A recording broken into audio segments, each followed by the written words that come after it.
Hello guys, നമ്മുടെ പുതിയൊരു വീഡിയോയിലേക്ക് എല്ലാവർക്കും സ്വാഗതം. അപ്പോൾ നമ്മൾ ഇന്ന് ഉണ്ടാക്കാൻ പോകുന്ന ഒരു ചിക്കൻ കറിയാണ്. അപ്പോൾ ചിക്കൻ കഷ്ണങ്ങളായിട്ട് ഇട്ടിട്ടുണ്ട്. അപ്പോൾ നമുക്ക് വീഡിയോയിലോട്ട് പോകാം.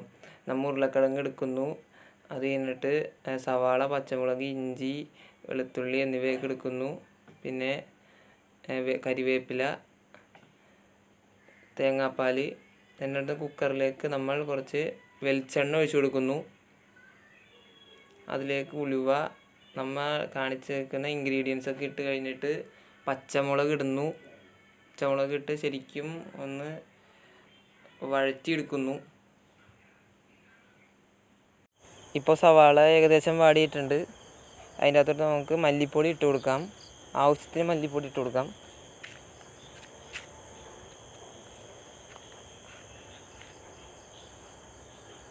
അതൊന്ന് മിക്സ് ചെയ്യാം. അതൊന്ന് പിടിക്കുന്നത് വരെ മിക്സ് ചെയ്യാം. അതും ഏകദേശം ആയിട്ടുണ്ട്. അതിലേക്ക് മഞ്ഞൾപ്പൊടി ഇട്ട് കൊടുക്കാം.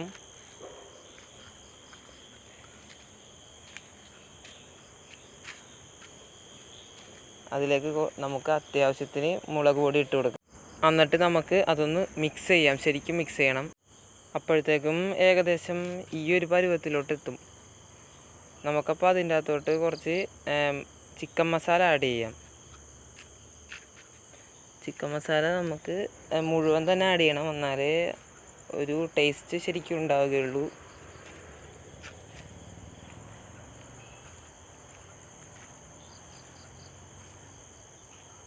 അത് ശരിക്കും ഒന്ന് മിക്സ് ചെയ്യുക.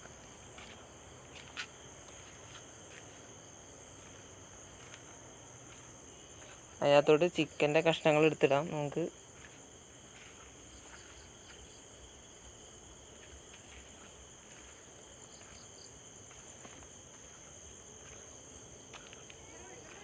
അതിലേക്ക് കുറച്ച് നമ്മൾ നേരത്തെ തൊണ്ട് കളഞ്ഞ് വെച്ചാൽ ഉരുളക്കിഴങ്ങ് എടുത്തിടാം.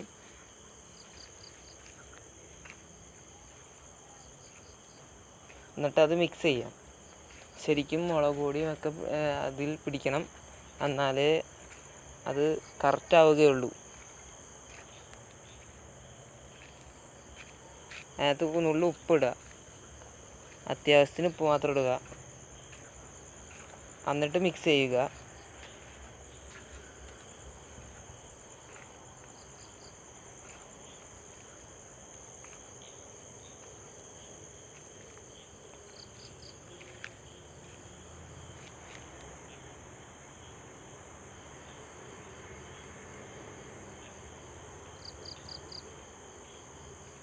എന്നിട്ട് കുക്കർ അടച്ചു വെക്കുക. കുക്കർ അടച്ചു വെച്ചിട്ട് ഒരു വിസിൽ വന്നതിന് ശേഷം തുറക്കുക. അപ്പോൾ ഈ പരുവത്തിൽ കിട്ടും. എന്നിട്ട് നേരെ നമ്മുടെ പാത്രത്തിലോട്ട് അതെല്ലാം കൂടി ഇടുക.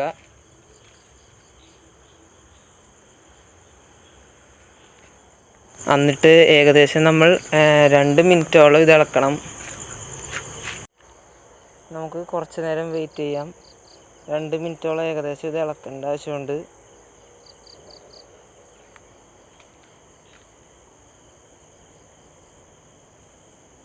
അപ്പോഴത്തേക്കും ഈ ഒരു പരുവത്തിലോട്ട് നമ്മുടെ കറി എത്തിച്ചേരും.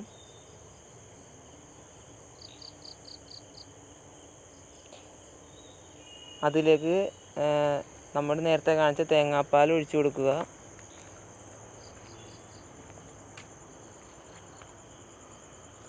എന്നിട്ട് മിക്സ് ചെയ്യുക.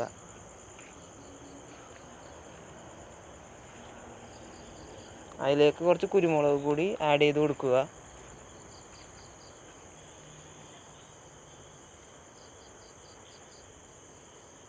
കുരുമുളക് ആഡ് ചെയ്തതിന് ശേഷം ശരിക്കും ഒന്ന് നമ്മുടെ കറി മിക്സ് ചെയ്തെടുക്കാം. അപ്പോൾ എന്നിട്ടൊന്ന് തിളപ്പിക്കാൻ വേണ്ടി വെക്കാം. ഇപ്പോൾ തന്നെ നമ്മുടെ കറി ഏകദേശം ആയിട്ടുണ്ട്. അപ്പോൾ നമ്മുടെ കറി ആയിട്ടുണ്ട്. നല്ല ടേസ്റ്റി ആയിട്ടുള്ള കറിയാണ്. എല്ലാവരും ഒന്ന് ട്രൈ ചെയ്യുക. അപ്പോൾ ഈ ചാനൽ എല്ലാവരും ഫോളോ ചെയ്യുക, ലൈക്ക് ചെയ്യുക, ഷെയർ ചെയ്യുക. അപ്പോൾ നമുക്ക് വേറൊരു വീഡിയോയിൽ കാണാം. Thanks for watching.